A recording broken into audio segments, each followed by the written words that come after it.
Good afternoon. Sorry for the slight delay. The Secretary General will update you on the first working session of this ministerial, and then he'll be happy to take your questions, as usual.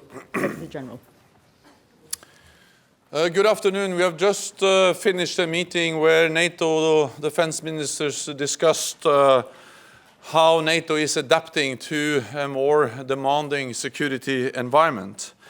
At no time since the end of the Cold War have we faced greater challenges to our security.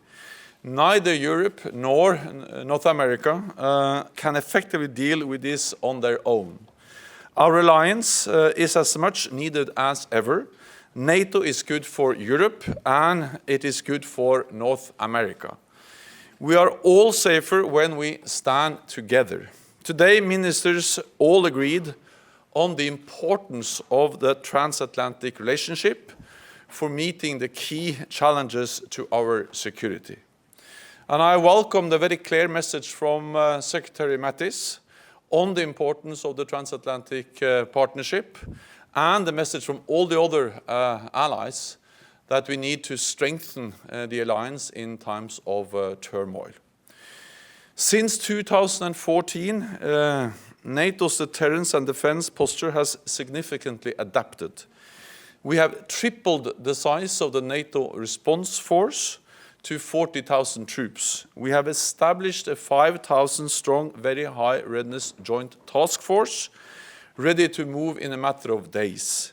And we have set up 8 small headquarters in the eastern part of our alliance, stepped up our air policing, our training and exercises, strengthened our maritime presence, bolstered our cyber defenses, and as we speak, we are deploying 4 multinational battle groups to the Baltic countries and Poland.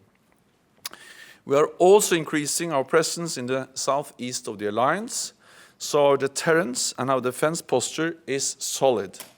Today, we discussed the importance of sustaining this effort over time. This will be crucial. Defense is not just about what we do at home.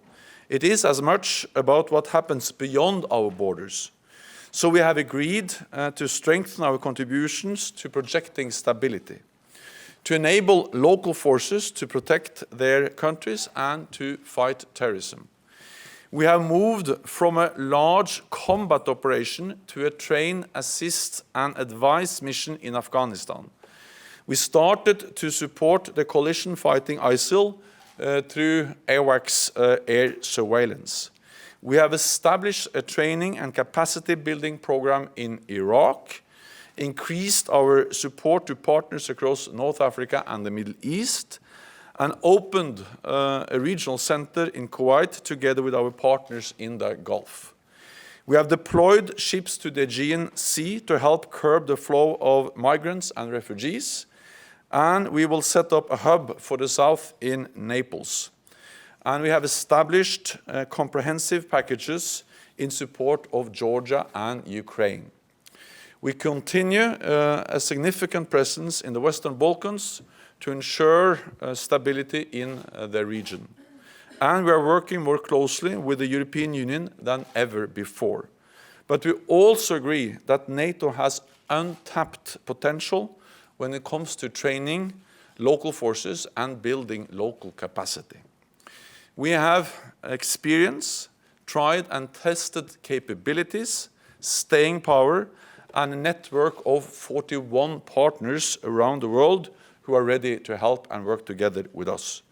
So we discussed how we can better use NATO for the future. All these efforts must be underpinned by adequate resources and fair burden sharing.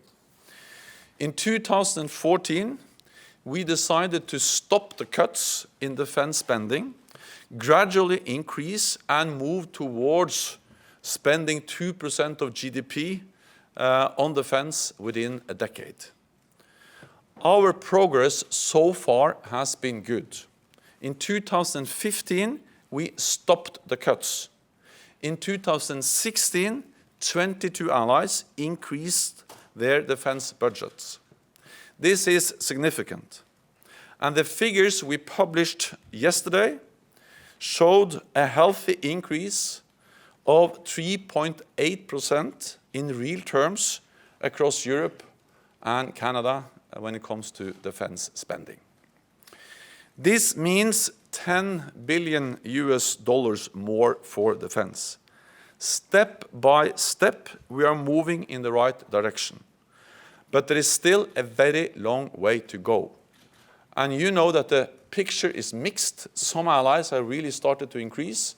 Some allies are still struggling with any increase of their defense budgets. Only 5 allies meet our guideline of spending 2% of GDP on defense. So we discussed how we can sustain the positive momentum and speed up national efforts to meet our commitments.